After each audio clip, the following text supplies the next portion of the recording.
Opa! Cadê vocês, pessoas? Simbora estudar.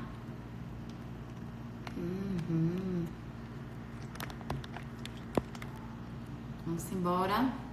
Gente, eu aconselho, quando vocês forem assistir minha aula, que vocês peguem os slides, né? E vai acompanhando junto, tá? Até pra ir se guiando, tá? Não fica só no celular, não. Fica assistindo a aula no celular, né? E no computador você abre o slide pra dar o esclarecimento, tá certo? Boa tarde, boa tarde. A aula hoje é sobre doenças inflamatórias intestinais, tá? E doenças, já eu dou um aviso.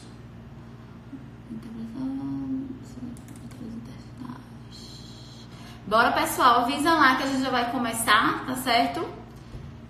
Avisa os demais estudantes. Boa tarde, boa tarde, boa tarde. Bom,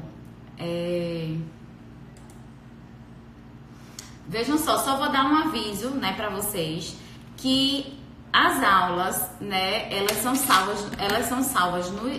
é salva no Instagram, porém, boa tarde, as aulas, serão feitas no Instagram, só que nesse momento, gente, eu não vou tirar dúvida, porque senão os vídeos estão ficando muito longos por conta das tirando dúvida. Então, o que eu vou fazer? Eu vou dar a aula normal, seguindo, e aí você anota a sua dúvida no caderno, e no final eu paro de salvar a aula e fico aqui só tirando dúvida, tá? Só que lembrando que agora eu só vou tirar dúvida do pessoal da tarde. Quando for no horário da noite, eu vou tirar dúvida com o pessoal da noite, tá certo? Cada um no seu horário. Bom, e a aula sempre concordo, botaram lá, Cida, concordo, porque aí fica, enfim, tá certo? Fica ruim. A única coisa que eu peço pra vocês é só sinalizar se travar, certo? Se travar, vocês sinalizam, porque aí eu volto tudo, certo? O vídeo de ontem ficou muito travado por causa da internet, mas graças a Deus eu assisti o vídeo todinho, eu repeti de novo o que tinha, porque como eu repito muito o assunto, né, fico na mesma tecla pra frente e pra trás, acabou que vocês não tiveram prejuízo, tá certo? Bom, então vamos lá.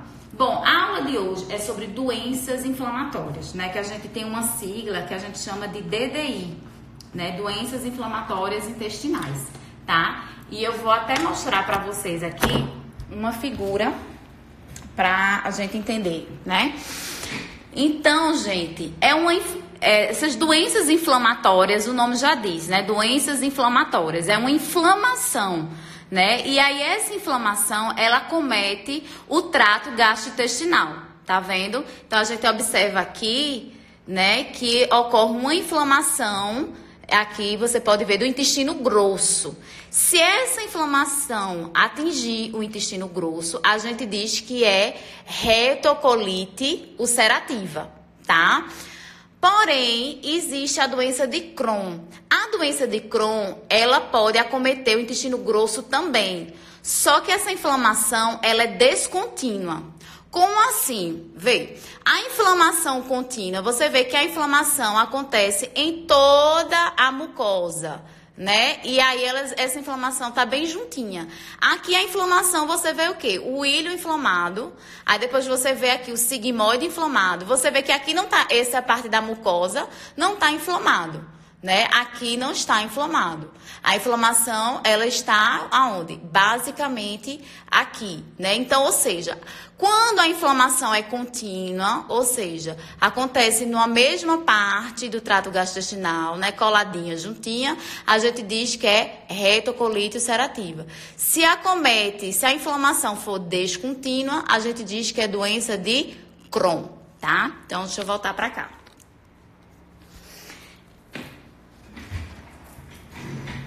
Gente, essa doença é uma doença crônica, né? Então, infelizmente, ela é imprevisível, né? E também não tem cura, né? Então, uma das principais características dessa doença, que é doenças inflamatórias intestinais, é a diarreia.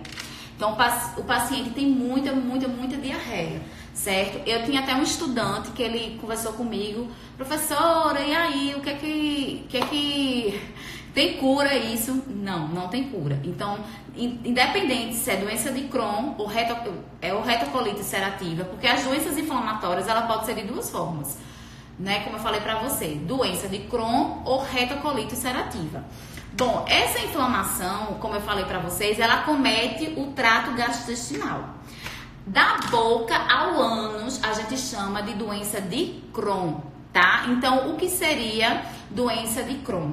Doença de Crohn é uma inflamação que acomete da boca, pode acometer da boca até o ânus, né? Todo o trato gastrointestinal, certo? E a retocolite ulcerativa? O nome já diz, vai atingir o retocolite ulcerativa. Então, vai atingir o cólon, tá? Então, as duas, certo? São doenças inflamatórias. Deixa eu colocar aqui, fazer um esqueminha aqui pra vocês, pra facilitar.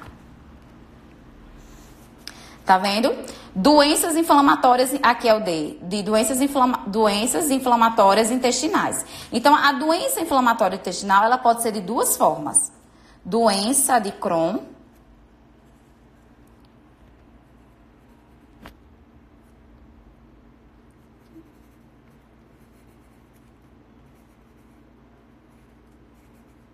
certo? Doença de Crohn, e ela também pode ser classificada como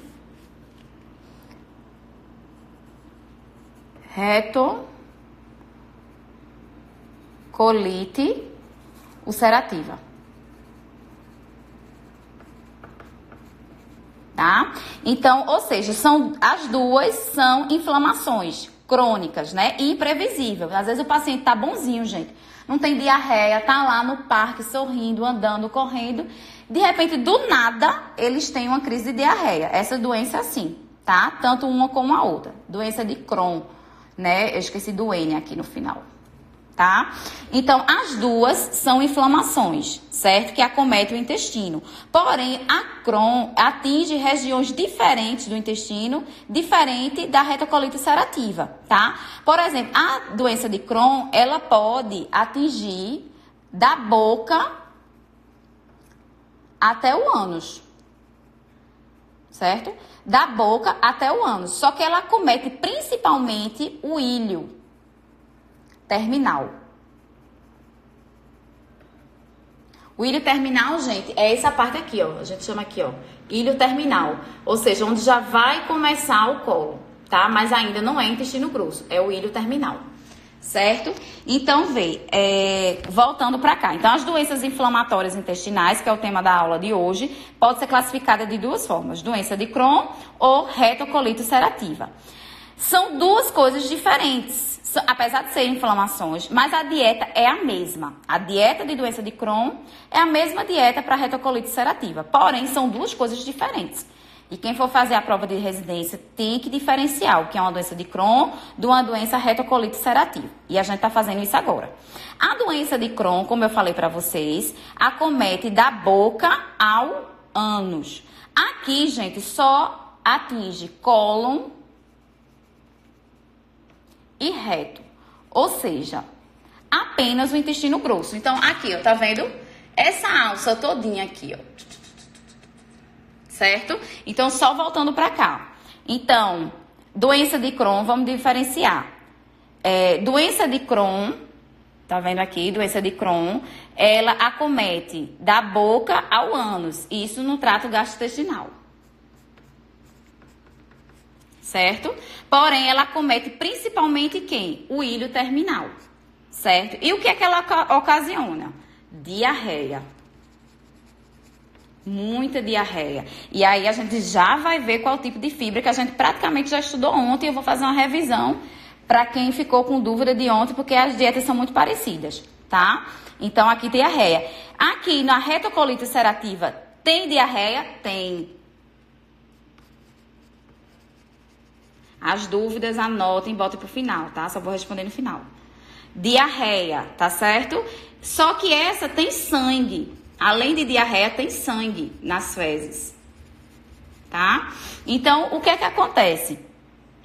Como as fezes, né, estão perto aqui do reto, né, acomete mais o reto, então além disso, né, os vasos sanguíneos que estão lá, tem bastante, essa inflamação vai formar uma ferida, uma úlcera, por isso que o nome, retocolite ulcerativa. Então, vai formar uma ferida. Então, vai formar, ou seja, vai liberar raios de sangue. Então, a diarreia desse paciente aqui, que é com retocolite ulcerativa, ele tem diarreia com sangue. Já a doença de Crohn, ela só vai ter o quê? Na verdade, ela só vai ter a diarreia, né? Vai ter outras coisas também, mas a diarreia dele não é com sangue, certo? Então, tranquilo. Vou voltar para cá.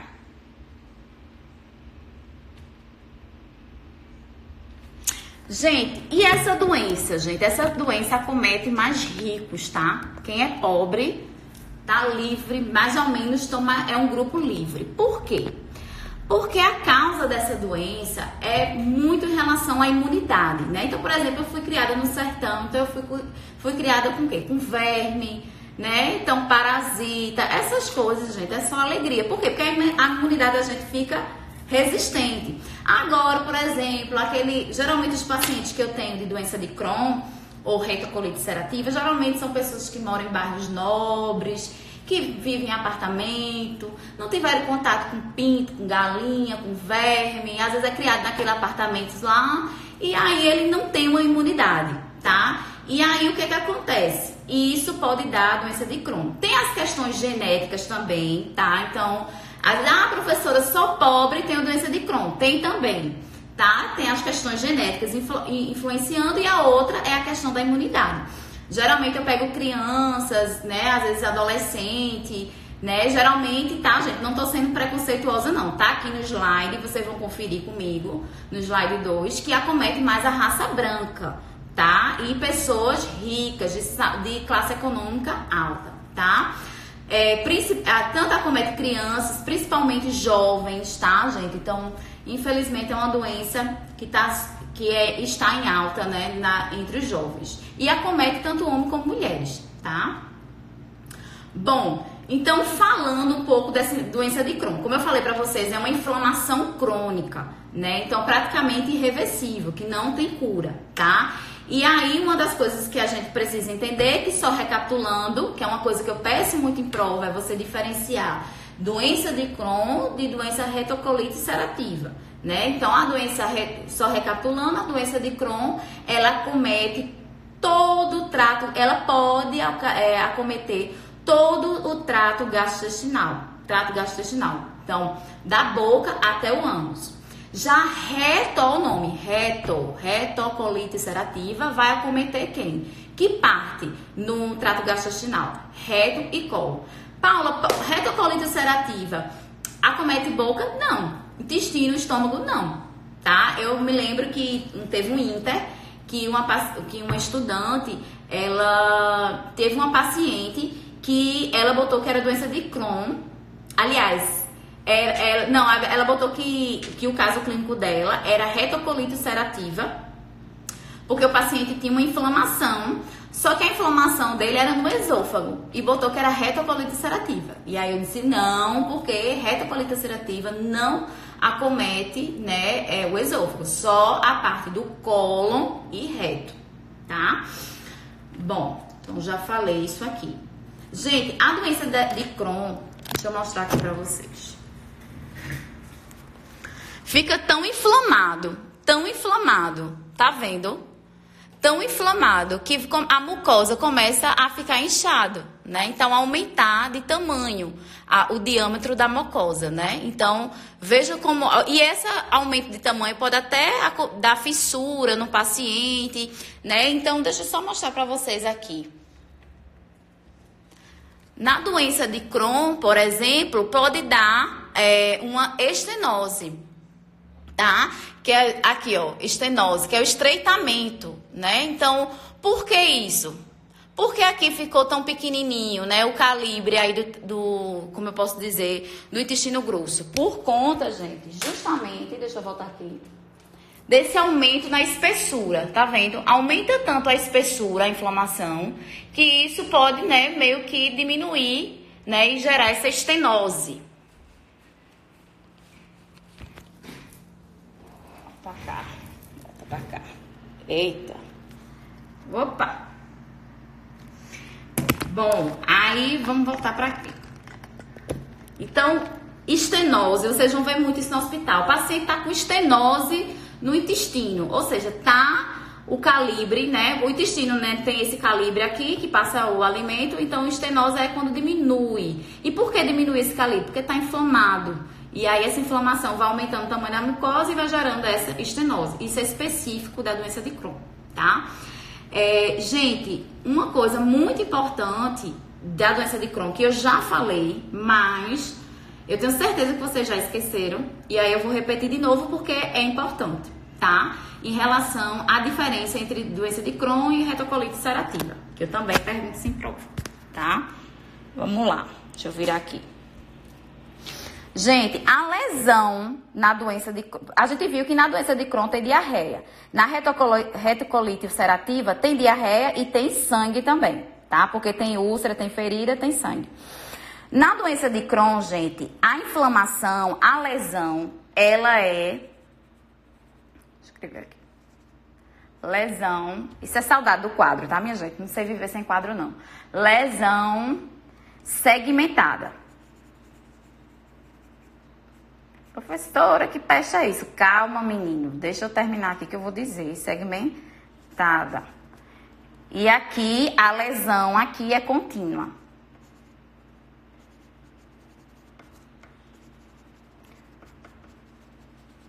Tá? Então, vamos lá. Vou voltar.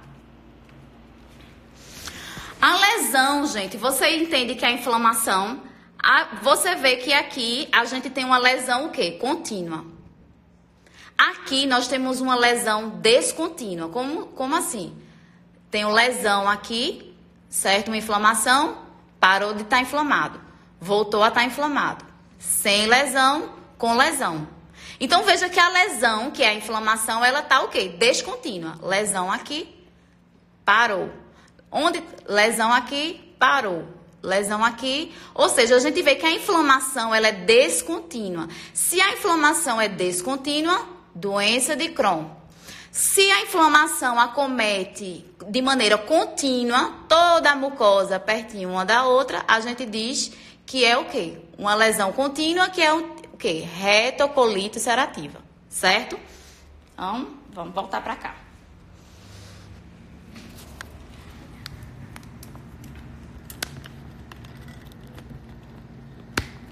Tá, Jesus. Então, deixa eu passar aqui os slides.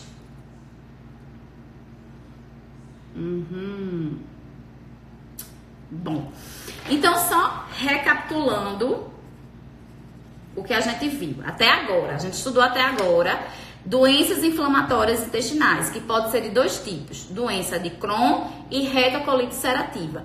A diferença entre elas é o quê? A região do trato gastrointestinal onde ela acomete. Na doença de Crohn, acomete da boca até o ânus. Mas acontece principalmente aonde? Tu já esqueceu? Não. Íleo, pelo amor de Deus.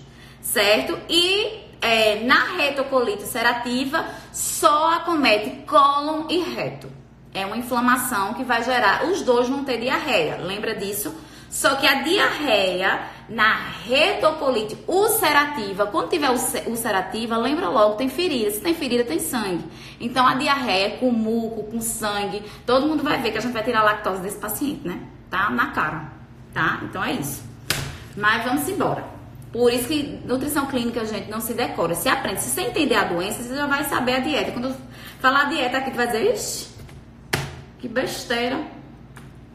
Bom, então, fechou aqui. Todo mundo entendeu essa diferença. E outra coisa também, além da região, lembre-se que existe a inflamação. Se a inflamação for contínua, no mesmo local, a gente chama de retocolite ulcerativa. Se for segmentado, né, aí seria a doença de Crohn, tá? Estude isso. Volta o vídeo 10.000 vezes, mas aprenda isso. Bom, então o que esse paciente tem, gente? Uma perda de apetite gigante, tá? As duas doenças, tanto a doença de Crohn e retocolite ulcerativa. Então, ele é muito desnutrido, né? Então, esse estudante, logo quando foi diagnosticado com doença de Crohn, ele perdeu muito peso, ficou muito magrinho. E aí, a gente conversando, eu disse, olha, dieta vai ser hipercalórica, né? Então, já tá bem claro por quê. Porque vai ser hipercalórico? Porque esse paciente, ele precisa de mais energia, gente, ele tá num processo inflamatório, ele tem uma perda de apetite, então a gente vai ter que botar uma dieta hipercalórica para ele, tá? Deixa eu ver aqui o que é que tem de interessante pra gente discutir. Diarreia, já falei. Sim, gente, esse paciente, como ele tem muita diarreia, ele pode ter esteatorreia. Esteatorreia é a presença de gordura nas fezes. E aí, gente, toda vez que for essa situação, a dieta é hipolipídica. Você tem que botar menos de 20% de lipídio, tá? E depois eu vou mostrar aqui o slide onde tem tudo isso, né? Mas aprenda isso. Esteatorreia é o quê? A gordura nas fezes. Se eu tô perdendo gordura, gente, por que eu vou deixar uma dieta como eu posso dizer, vou deixar uma dieta normolipídica? Tem que ser hipolipídica, que no caso desse paciente, como ele tá na fase aguda, quando ele tá com diarreia, a dieta, o lipídio vai ser hipolipídica, tá? E assim, lembrando que o cheiro, minha gente, desse paciente, do cocô, né, na verdade, o banheiro fica imundo, muito podre, porque gordura fede pra caramba. Então, assim, é insuportável, né? Até aquele paciente que faz uma colostomia, né? Começa a fazer cocô no saquinho. Ali tem também muita gordura. Fede bastante aquilo ali. Tá? Vamos lá. Deixa eu ver se teve mais alguma coisa. Necessidades nutricionais. Sim, a dieta vai ser hiperproteica. Ô, novidade. Todo mundo sabe disso. Por quê? Porque é uma inflamação. Então, a gente vai botar uma dieta hiperproteica para esse paciente. Ele tem febre. Então, tudo isso a gente vai se importar com isso. Tá? Deixa eu ver aqui se tem mais alguma coisa interessante. Atrofia das velocidades, aumento. Não. Bom, então vamos embora pra dieta desse paciente, tá? Então a primeira coisa que a gente tem que se preocupar que é botar uma dieta hipercalórica. Por quê? Porque geralmente esses pacientes ou estão desnutridos. Então, a dieta acima de 30 quilocalorias. A proteína entre 1 a 1,5 gramas por quilo de peso. Mas se ele for desnutrido grave, chega até 2 gramas, tá? Eu vou repetir isso tudinho que eu vou mostrar aqui o slide, certo? Normoglicídica. Por que normoglicídica? Porque não vai interferir na dieta. Né? Então, o carboidrato não vai interferir, aliás, na doença. Então, quando o carboidrato não interfere na doença, sempre vai ser normal, normoglicídica, certo? De 50 a 55, tá? Uma outra coisa que eu já falei pra vocês, que a dieta é hipolipídica. Por quê? Porque esse paciente tem muita diarreia, né? E aí, essa diarreia, minha gente, a gente, né, como eu falei pra vocês, não é só fezes, vai gordura também junto. Lembra que esse paciente, os dois têm esteatorreia, então por isso a dieta é hipolipídica, certo? Outra coisa que a gente tem que fazer é dieta fracionada. Ah, mas eu não quero, tem que fazer de 6 a 8 refeições. Por quê? Porque se você não fizer isso, esse paciente vai aumentar a diarreia dele, que é o grande problema dele, tá?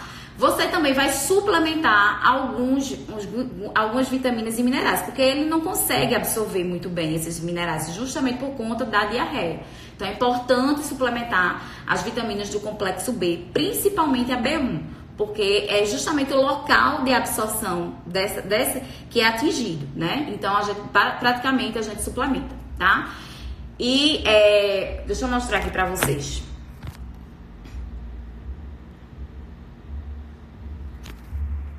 Aí, vamos lá, aqui. Tá vendo a característica da dieta, tá vendo? A dieta vai ter que ser a caloria hipercalórica, porque eles são desnutridos, né? Acima de 30 calorias por quilo, então pega 30 e multiplica pelo peso. Gente, olha, lembra que eu sempre brigo com vocês, principalmente por conta do Inter, né? Que tem gente usando OMS, DRI, que é para indivíduo normal.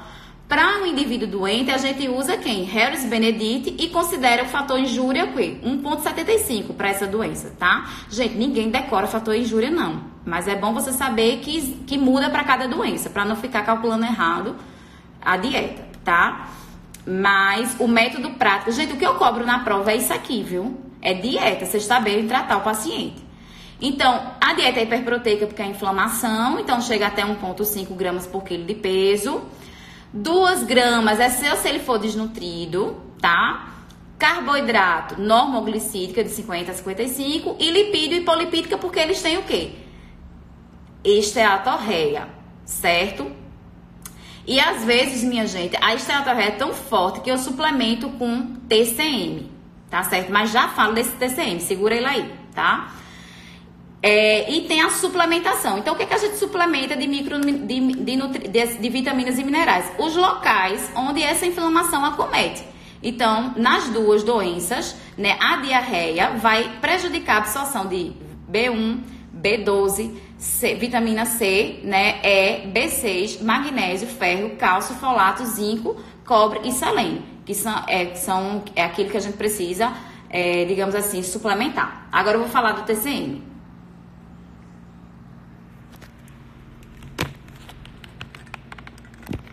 Tá?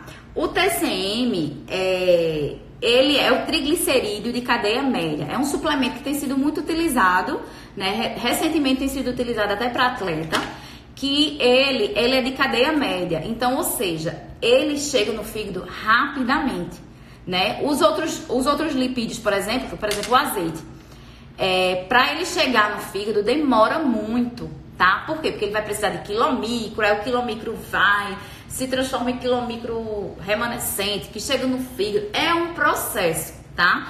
Mas quando eu boto o TCM pro paciente, esse TCM ele não precisa de transportador, ele vai sozinho na corrente sanguínea e chega no fígado. Então, por isso que a gente suplementa com TCM, que é triglicerídeo de cadeia média. O triglicerídeo de cadeia média a gente também encontra no óleo de coco, tá bom? A absorção dele é fácil também pro paciente, é tranquilo de usar. Bom, deve ser uma dieta pobre em oxalato, né? O que é esse bendito oxalato, gente?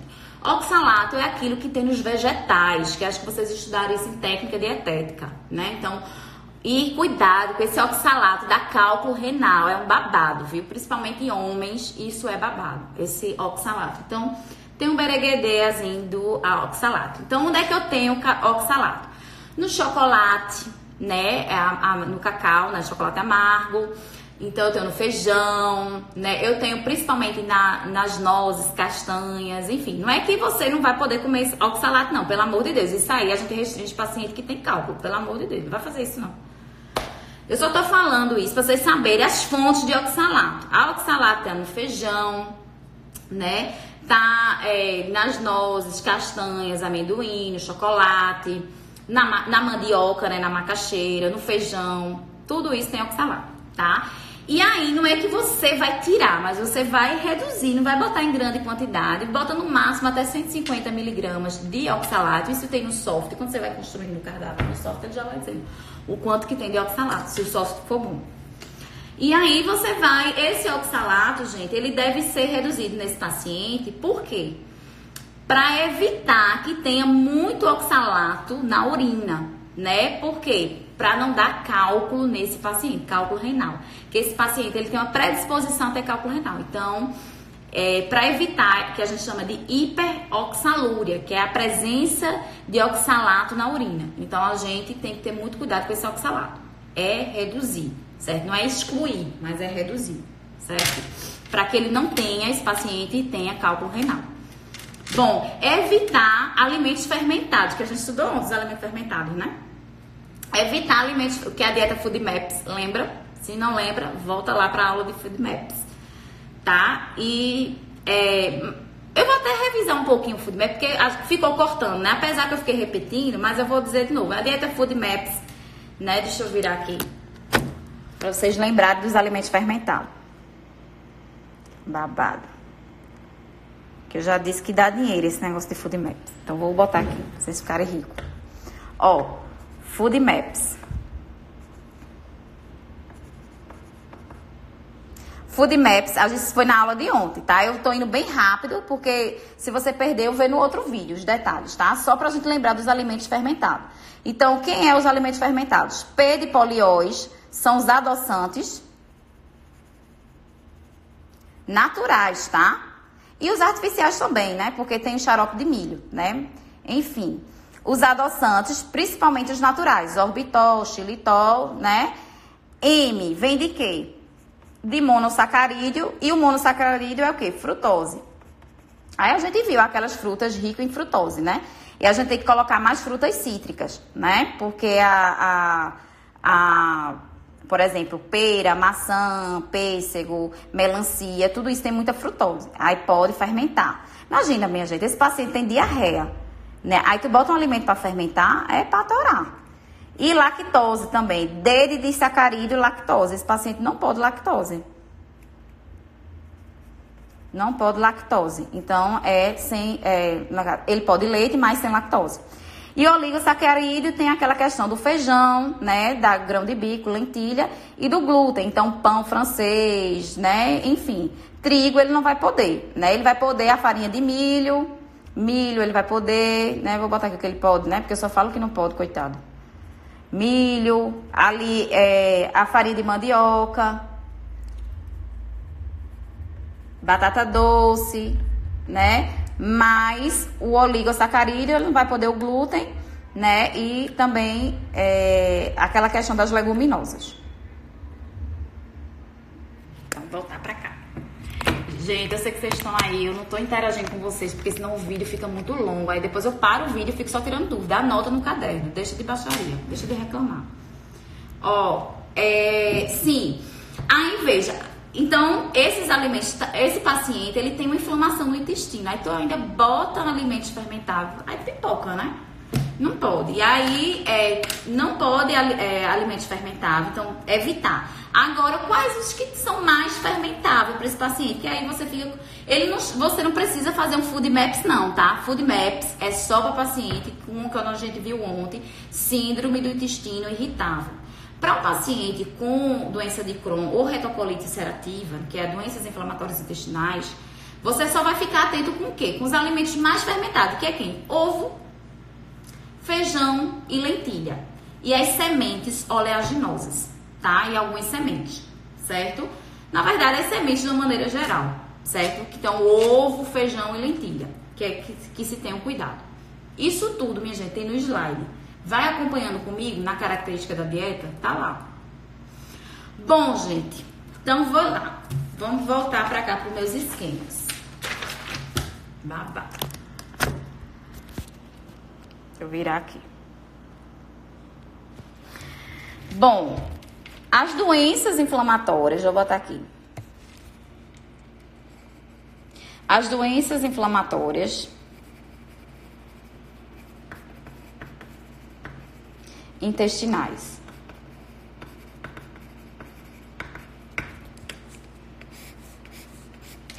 Tá?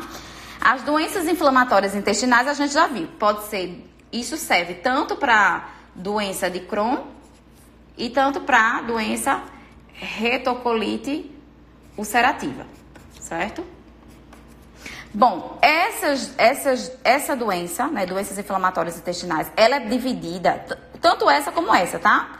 Quando eu falo DDI, que é DII, que é doenças inflamatórias intestinais, eu tô falando das duas, porque a dieta é a mesma para as duas, como a gente viu anteriormente. E aí, gente, elas são divididas em fase. Existe a fase aguda, que é a fase de chicotinho, né? Que é a diarreia, que é babado. E existe a fase de remissão. Gente, o que é essa fase aguda? O nome já diz, né? Fase aguda é aquela que o paciente tá com diarreia muito forte, doença de Crohn.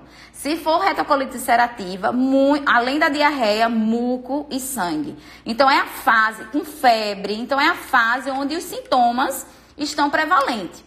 A fase de remissão é aquela fase que o paciente pensa, coitado, que tá curado. Né? Lembra que eu disse que essa doença ela é imprevisível? Tanto faz o paciente tá bonzinho e do nada ele ter diarreia, pronto. Então, às vezes, quando ele tá bonzinho é porque ele tá na fase de remissão. Ou seja, é uma fase que ele não tem os sintomas. Ele não tem diarreia, ele não tem febre, não tem muco, não tem sangue, tá? Então, é super tranquilo. Então, deixa eu virar pra cá. Bom, gente, não, ainda vou deixar aqui, daqui a pouco eu viro. Então, na fase aguda, o paciente vai estar com o quê, minha gente? Diarreia. Vamos ver como é que é a dieta? Que vocês já sabem, né? Gente, o paciente com diarreia, a gente vai botar que tipo de fibra? Fibra solúvel.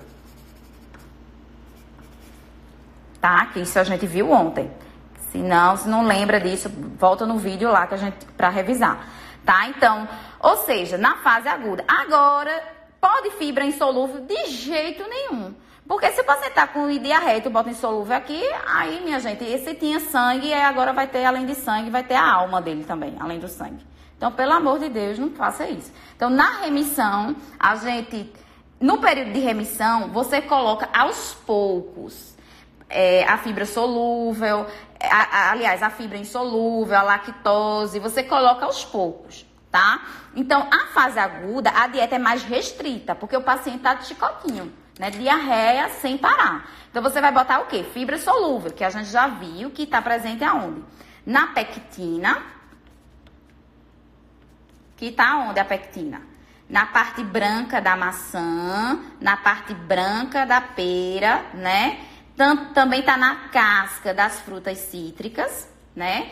Você pode colocar goma, que goma tá onde? Na aveia, né? E também, além de fibra solúvel da goma, a gente tem o psyllium, né? O psyllium aqui. Que aí, minha gente, o psyllium é um tipo de fibra o quê? Solúvel, tá? Então, ou seja, na fase aguda, o paciente vai estar com diarreia, você vai colocar uma dieta rica, além daquela recomendação de hipercalórica, hiperproteica, hipolipídica, né, que eu falei pra vocês, porque esse paciente tem esteatorreia, então a dieta é hipolipídica. Então, além disso, daquilo que eu já falei, não esquece não, que eu falei anteriormente. Mas você vai colocar na fase aguda o quê? Fibra solúvel. Além disso, tu vai retirar o quê? Olha que babado, tu já sabe que eu sei. Lactose. Tá com diarreia, né? Tá de chicotinho, tira a lactose. Então, sem lactose. E além da lactose, gente, também sacarose. Sacarose. Pelo mesmo motivo da lactose. Lembra que a lactase fica lá na borda em escova, que eu fiz um desenho ontem? A sacarose também fica lá na borda também. Então, a gente vai ter que tirar do paciente nem açúcar, né? E sem leite e derivados. E, gente, tenha cuidado, que é uma coisa que eu não falei ontem. Por isso que eu não tô interagindo com vocês agora, porque eu acabo esquecendo de falar as coisas. E aí, eu até lembrei pra falar hoje. Por exemplo, na intolerância à lactose, tenha muito cuidado, porque tem muita mãezinha, né? Principalmente o pessoal do interior, né? Enfim, menos esclarecido. E aí, eu estou xingando o povo do interior, mas eu sou do interior também, viu? Mas, enfim, a gente pega um pessoal do sítio muito humilde, lá no IMIP. E aí, eles acham que leite, gente, é só leite, queijo, é leite mesmo. Eles só acham, quando a gente diz assim, tirar leite e derivados, ele acha que é só o leite branco mesmo. Ele esquece que o biscoito de maisena tem leite, a bolacha tem leite, né? Então, querendo ou não, o bolo leva leite. Então, eu já tive vários casos de paciente com diarreia porque não sabia que o bolo levava... Aliás, que o biscoito maisena não tinha leite. Então, tenham cuidado de quando for pegar um paciente com intolerância à lactose ou com doenças inflamatórias intestinais, né, na fase aguda, tirar a lactose, explicar para ele que tem alimentos que tem, inclusive, como ingrediente, o leite e derivados, tá? Não é só o leite, não é só o iogurte, não é só o queijo que a gente vai ter que reduzir desse paciente, tá? Então, só ter esse cuidado. Bom, então, fechou, né? Então, na fase aguda, o paciente tá com muita diarreia, então eu vou botar fibra solúvel para ele, retirar a lactose e também a sacarose. Fase de remissão. Minha gente, ó, mó besteira isso. É o contrário disso aqui. Então, na verdade, ele vai poder continuar fazendo tudo isso, porém, na fase de remissão, ele não tem diarreia, tá? O nome já diz, remissão. Não tem diarreia. E aí, você vai colocar o quê? Fibra insolúvel. Só que, pelo amor de Deus, evoluir aos poucos. Não vai colocar de uma vez, não, tá? Então, você vai começar a liberar para o paciente não só a fibra insolúvel, como também a lactose e a sacarose.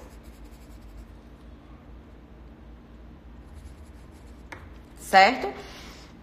Fase de remissão, você vai poder liberar a fibra insolúvel, sim, né, que a gente viu na aula de ontem. Vai poder liberar lactose e sacarose. Por exemplo, esse estudante que tem doença de Crohn, ele está controlado, ele está na fase de remissão. Então, ele está consumindo leites e derivados normalmente, açúcar normalmente e fibra insolúvel normal. Agora, se ele estiver na fase, né, de chicotinho, de diarreia, aí vai ser dessa forma que a gente já discutiu aqui, certo? Vou seguir. Bom, vamos para a suplementação, né, que é babado. Além daqueles micronutrientes, né, da suplementação, a gente vai suplementar a glutamina, né, que é babado, a glutamina, minha gente. Eu tenho um atleta lá, eu tenho um projeto de extensão lá no esporte, né, casar, tá? Quem não for esporte, por favor, sai do grupo. Não, mas enfim. E aí, o que é que acontece? Eu tenho um atleta lá que é de chicotinho, né? E aí, ele tem diarreia, ele não tem doenças inflamatórias intestinais. E só que ele só tem diarreia quando fica perto do jogo. Aí, ele fica nervoso, aí... Enfim, tem muita diarreia. E aí, perde eletrólitos, né? Vocês sabem que isso diminui a performance do atleta. Então, o que é que eu faço? Boto glutamina. 1 mês antes, 2 meses antes, já começo a botar glutamina pra ele. Porque mesmo que ele queira morrer de diarreia, ele não vai conseguir. Aí ele mesmo disse, Paula, eu vou no banheiro e não sai nada. Não sai, ele tá nervoso, se tremendo todinho, mas não sai. Ele não vai perder os eletrólitos. Por quê? Porque glutamina parece macumba. Então você bota 0,3 gramas por quilo. Isso tem no slide, deixa o teu estresse. Tem lá, você bota isso por quilo, 0,3 multiplica pelo peso. Ou você bota de 20 a 30 gramas de glutamina. Minha gente, isso aí, ó, estanca a diarreia. Mas por que ela estanca a diarreia? E a gente tem que... Agora isso a gente bota pro paciente com doenças inflamatórias intestinais também, porque ele tem diarreia. Por que isso estanca? Porque a glutamina, minha gente, ela restaura a microbiota, né? Então ela tem uma ação de melhorar a imunidade, então ela melhora toda a parte, né, da flora intestinal, da microbiota intestinal. Então, ou seja, ela, como eu posso dizer, é como a glutamina é um aminoácido, né, então é um derivado proteico, então, ou seja, ela tem uma função de síntese, de restaurar toda essa mucosa. Então, vamos colocar. Inclusive, esse estudante, ele faz uso, né, de glutamina e ele diz, professora, eu sinto total diferença, com certeza.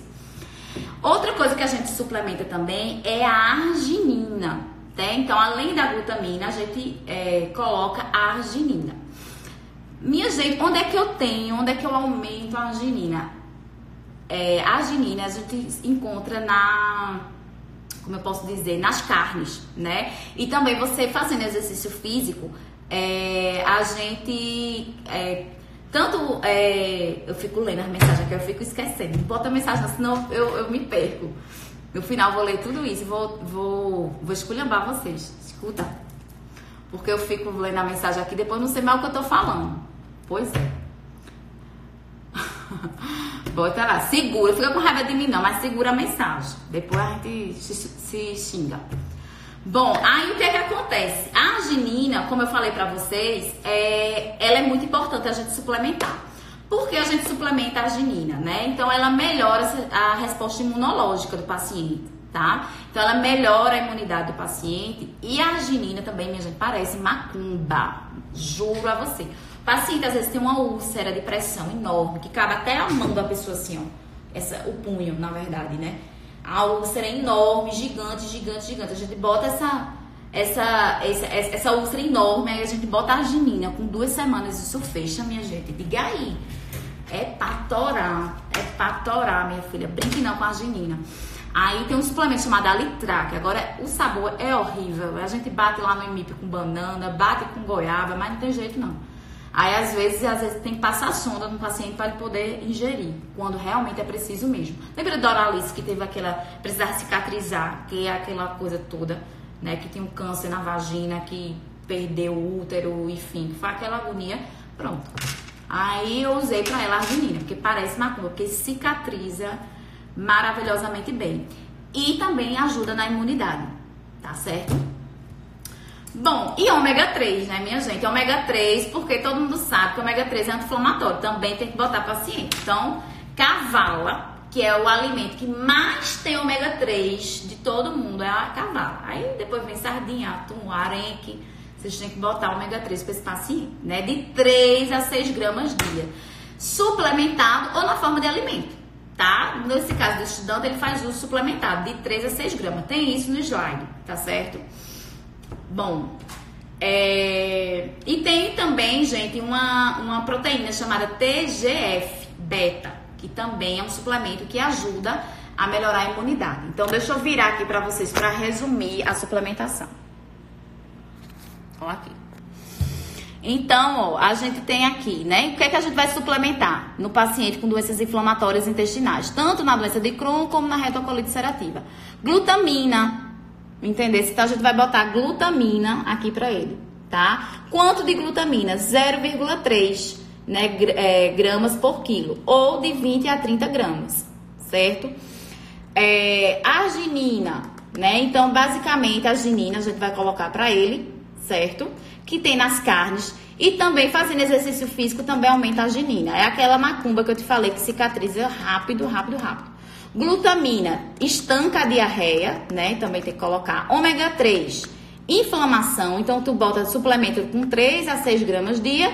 E, no caso, essa proteína TGF-beta, né? Que é esse fator de crescimento transformador beta, que também melhora o quê? A imunidade. Então, essa é a suplementação.